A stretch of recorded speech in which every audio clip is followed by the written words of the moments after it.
Welcome to Mastering Life's Adventures, an educational podcast about tapping into your true self, the soul, the substance of your life, to discover what life's ups and downs are really about, and how to have a greater sense of purpose, peace, joy, and fulfillment.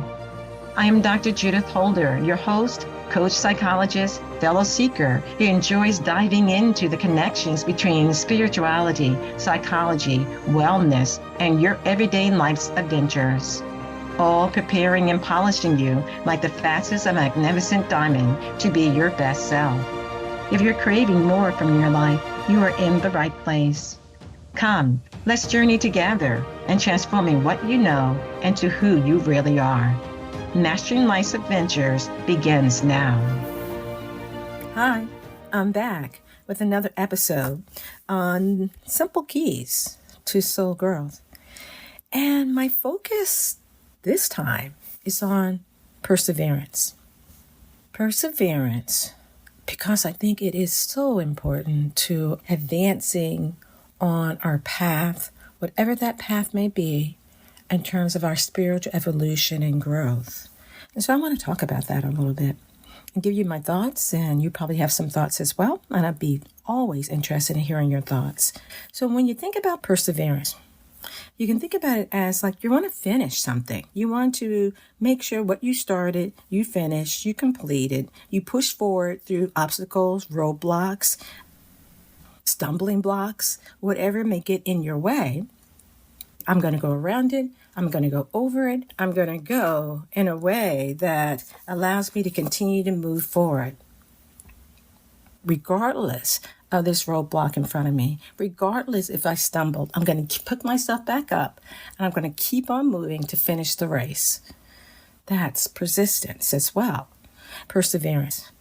Perhaps has other names, and we heard those names through grit. For example, Duckworth in 2016 or so came out with this whole notion of grit and the power of being persistent and moving through the different challenges that you may go through, because ultimately, be it in school, be it in your career, be it whatever, it allows you to develop character. It allows you to develop other aspects of yourself that you never thought about that you had sometimes. And you only know about it, you say, wow, that was really hard, but I learned so much from it, which is important. Another quality of this perseverance is the quality of determination. We're just determined. We're going to do it. We're going to do our best. We're going to let go of the rest. You ever hear that saying? And then also driving us to kind of keep on moving forward. It's like driving us to making sure that we are going to complete what we did start, or we are going to finish that race, or we are going to finish that project that we said we're going to do, but we kept on having some roadblocks, and therefore people around us may be saying, oh, you're not going to get that done. But you decided perseverance was a part of the qualities that you have, and you did get that project done, and you got it done pretty well. The other part of perseverance is resilience that happens. Because of our perseverance and our grit and our determination and our drive, we actually develop a degree of resilience, that we start to have this sense of inner confidence and belief in knowing that we'll get through this. It may be hard right now, but life has shown us we get through things, even when life is hard. Those are good qualities. Those are the good things that we want to have blossoming and manifesting in our lives, because through this perseverance, we know that it predicts achievement. It predicts success. Research has shown this. When we are engaged in a particular task or goal, or in our dreams or our passions, if we persevere, we really are willing to change. But on that pathway of our goals or our dreams or whatever we're trying to achieve, it may change a little bit. It may be tweaked as we're learning more through the experiences of things. We're learning more about what it's going to take. But we're continuing along the way because it's helping us to refine that dream that we may have. We refine that vision that we have for ourselves. And also grounds us into the awareness of, okay, if I can't do it this way, is there another way I can do this? It grounds us in curiosity and a desire of wanting to see, okay, there got to be another way I can do this. And you say, okay, this direction here is not going to make it. I'm not going to be able to get this project done in this amount of time, but what can I do? So it taps into that innovative or creative juices within us to be able to think about another way that we can be able to achieve the goal because we're engaged. And our perseverance allows us to tying into something greater than ourselves, tying us into the soul substance of who we really are, to be able to know that there's many ways we can go about achieving something. And it doesn't have to be one way only. And we have to be open to that. And this gets us into talking a little bit about the impact it's going to have on our soul and our soul growth and our soul evolution. But before we get too quickly into that, I want to talk about 5 reasons why we sometimes do not persevere and how these 5 qualities are not friends of our soul. They're not friends of helping us, to guide us, to direct us, to move us forward in our own soul evolution. So I'll get back to the soul in a minute. But the first that I want to talk about in terms of the ingredients that moves us into the lack of perseverance is this whole notion of the big P, procrastination. And a lot of people will tell you, well, I procrastinated on that, and it was only I got it done the 11th hour. And it wasn't that great, but it was the 11th hour, and that's why it wasn't really that great. So that's okay. And we have to realize our procrastination may be due to many things, but also it is due to having to make a decision and follow through on something and engage. And when we're not doing that, then it ends up, we sit on the fence of life. We sit on the fence, like the analogy of, how the birds, when they have on the high wire, the one pole and another pole, and you have the electrical wire. Well, you have the birds that sit on that. Well, we can have these qualities I'm going to be talking about. I'm going to sit on this particular wire, and I'm just going to use the analogy of a fence in this particular case. So the first quality that sits on that fence is procrastination. We don't make a decision either way. It's okay either way. We don't have to do it now. We can do it later, or we're engaged in doing too many other things right now. And so that's all forms of procrastination. The second ingredient, which may tie into our lack of perseverance, is indecision. It's like a cousin to procrastination. And indecision is that you don't want to make the wrong decision. So you don't make any decision. You make no decision. And guess what? You're on that fence with procrastination. And on that fence of procrastination and indecision, you have another quality that gets in the way, that moves us into the lack of perseverance. And that is indifference. We see a lot of people, especially sometimes our youth, moving into indifference. It's okay. It doesn't really matter. And that quality of indifference is as if it puts you in the gray zone, I guess I want to say. It's like not hot nor cold, nor black or white. It's gray. Is in this middle zone, this gray zone of indifference, which is lackluster. that doesn't allow you to feel degree of energy that is needed to live life more fully.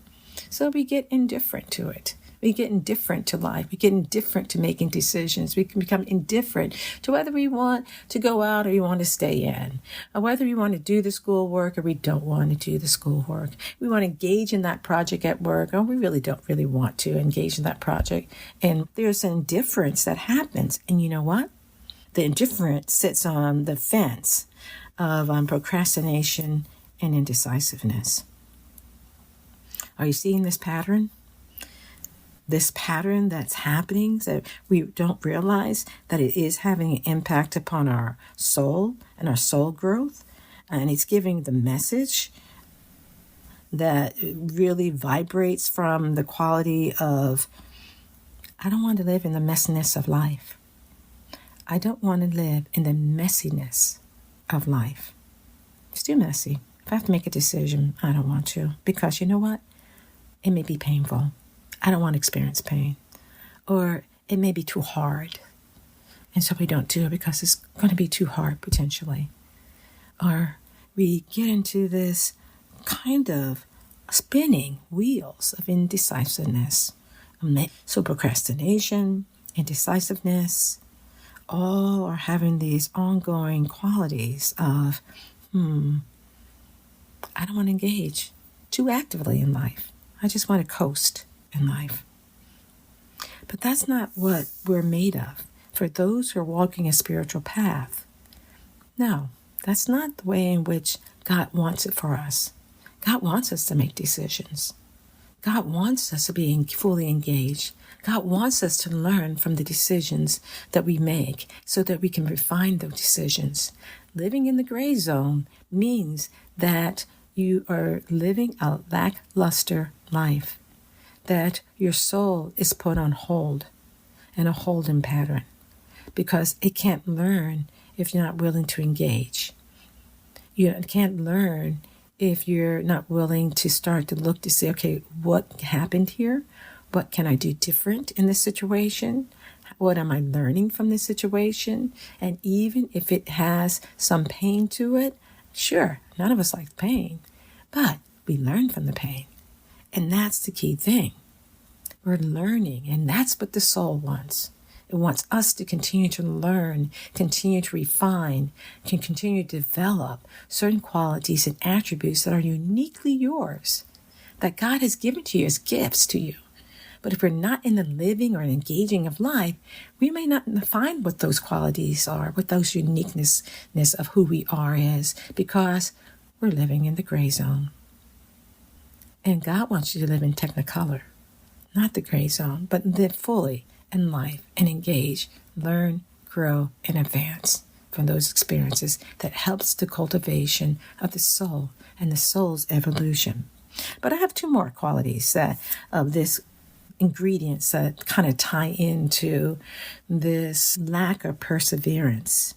So the fourth one is what I recall is that we live in some ways with not having goals, I guess I would say, goalless, that we're not able to have goals and a vision for ourselves of how we want to be. Some of that comes with mentoring. Some of that comes from reading and helping you to understand yourself a little bit more and what type of goals you will want to try to achieve for yourself. Sometimes it may come from getting involved with a counselor or a career counselor to give you that sense, or a coach to give you a better clarity about my next steps and what I want for myself, because all of that involves some degree of self-awareness. And that's what the soul wants.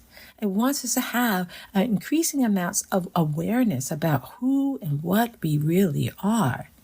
Yes, we need the career. Yes, we need to pass that exam. Yes, we need to be able to be involved socially in relationships and would like to be even involved in relationships. All that is important, but all those experiences is the one thing in mind is the soul evolution, the soul advancement, the soul's growth is the key. So having no goals, it gets back on that fence too. with procrastination and indecisiveness and indifference. And so you have to be able to say, I want to figure out what I want as my goal. It can be short goals. It can be long-term goals. It can be a short goal as this week. I'm going to work on whatever. See how I do. And then I'm going to figure out what I want to do for the next week. Or it could be a little bit longer goal. For this particular 3-month period of time, I want to work on making myself aware of when I'm slipping up with making negative statements and catch myself and start to refine that into making more positive, realistic, honorable statements that is uplifting to my soul and uplifting to my being and gives me greater sense of joy, greater sense of fulfillment in my life. Because if we're looking at things, the old saying is we can look at things from the glass half empty or half full. And if we tend to look at things as half empty, then that really moves us more into a negative mindset. And this is the next 5th quality that I want to talk about, is the mindset that we find ourselves in. And if we're in a fixed type of mindset, then it means that we're seeing things more from a negativity that's not a part of what the soul wants. And negativity that is looking at us saying, well, I'm not going to be able to do that. Or I'm not going to make a good decision there because I never make good decisions. Or I'm not good at that. Or I can't, I won't, and I don't types of things. And it may be you just need to have some tweaking take place. You just need some guidance, some mentoring, or someone to sit down and talk with you about other ways of looking about something, especially if you're in your teens or in your 20s. Even those in their 30s and 40s, we all can benefit from sitting down and just having a conversation with a good friend or a person who has an objective view about us, but is kind, to be able to help us to see some things about ourselves that we may not see about ourselves. But other people can be able to see that. So this mindset that we can have that is kind of like operating underneath the surface of who we are is passing judgments and telling us what we can and we can't do. And that fixed mindset is something that I've talked about in previous episodes. It's the ego persona. And the ego persona is always going to tell you what you can't do.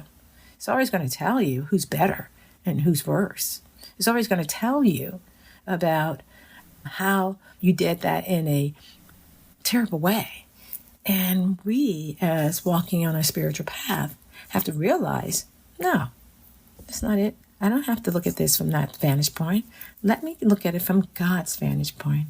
Let me look at it from the point of, God, what do you want me to learn from this experience or this situation that I find myself in? What is the best decision that I can make right now based upon the information I have? Or do I need more information to make a better decision? So what are the questions I need to ask? We can ask our inner self, the soul self, the substance of our life, our I am presence, the Christ that exists within us and around us. We can ask other people to give us guidance and to help us as we're moving forward in our life, as opposed to sitting on the fence with procrastination, indecision, indifference, and then these others, what I'm talking about in terms of being goalless, and also with this mindset that is seeing things from the half-empty glass perspective. A fixed mindset is not supporting our soul and what our soul needs and our soul sensitivities. So these are the things that can be ingredients that feed into the lack of perseverance and also puts the soul kind of in a straitjacket. Not able to grow, not able to move, not able to expand because it's locked in. And we want to take off that straitjacket. We want to use the wonderful quality of perseverance. That's that grit, that determination, that fire in the belly, that I want to get this done. I want to get it done right. I want to get it done to the glory of God. I want to be able to help or serve in some particular way. But how do we do that? Because there seems to be a lot of resistance to persevering in certain situations. And sometimes, we do need to sit down and just think about, what is it that I'm trying to achieve? What is it that I'm trying to have manifest in my world? And that means being clear of the goals that you're wanting and thinking about it. There's enough self-help books out there to help you look at goals and how to formulate goals that are in your best interest. And that's one of the qualities that allows the soul to be able to help and guide you to being able to refine your goals about what's important in your life. One of the things I wanted to now talk about is the soul's wants and needs, as we're talking about this quality of perseverance. And I like to think of it interchangeably with persistence, also with grit and drive. These are really similar words in many regards. So you hear me saying them interchangeably. What the soul really wants is engagement. It wants you to engage in living life. Go past these lacks of perseverance, that's the 5 that I just finished talking about, and move into, let me make a decision. And let me see how that decision works out. Let me learn from that, because the soul then can help us in the soul sensitivities. And you're asking the question, so what is it that I'm supposed to do here? What's the decision I need to make here? And sometimes we think that these answers are going to come like billboard lights, coming up and telling us what we need to do. And sometimes maybe that may happen, but most times for us, it does not happen that way. It comes more in a subtle, quiet voice that tells us, or by a person, or by a book, or by something that we see, observe about other people. We realize, that ties into what I need to do here. So what we have to be more of is alert to, once we ask the question and start to contemplate that question, how the answer may come to us and how it may help us to be able to take it to the next level, the next step in our soul growth and in our experiences of the living of life. So get off the fence and start living life. Be aware of the fact, too, that we can adjust. Just because we didn't do it right doesn't mean we're not going to always do it right. Let me say that right. Just because we did not do it right, it doesn't mean that for the next several times we're going to do it wrong. No, it means that we adjust, we learn, we grow, we overcome, we keep moving. That quality of being mindful now, mindful and a growth mindset is what we're trying to use now in order to help support our perseverance, our growth mindset, seeing the possibilities, seeing the opportunities. Seeing it from this vantage point is far more exciting and far more helpful to the soul than seeing it from, I can't do it, or I don't know how to do it, or I shouldn't do it, or I don't do it. And it's more of, God, direct my ways, direct my path. What do you want me to do in this situation? It's like you're having a conversation with God. This is what I'm thinking about, I want to do. Please guide me and refine my thinking about this. And then all of a sudden, we have a person come to us and say something to us that tied right into what we were just asking the question about. That's what we want. The perseverance of being able to say, I'm going to continue to walk on my path and do the things I need to do. I'm going to do it from the best self, from my best self, because that's what the soul wants. And when that's happening, then we're always growing, we're always advancing, we're always learning from our experiencing, and we're not quitting, we're not giving up. We're seeing the silver lining in a dark cloud. We're willing to be able to say, okay, that didn't work out. That didn't work out at all. And in fact, I'm feeling pretty lousy about the experience or whatever went on for you. But you're saying, okay, I give myself a little downtime, from that. And then I'm getting back up. I'm continue to walk. And when I continue to walk, I'm going to continue to jog.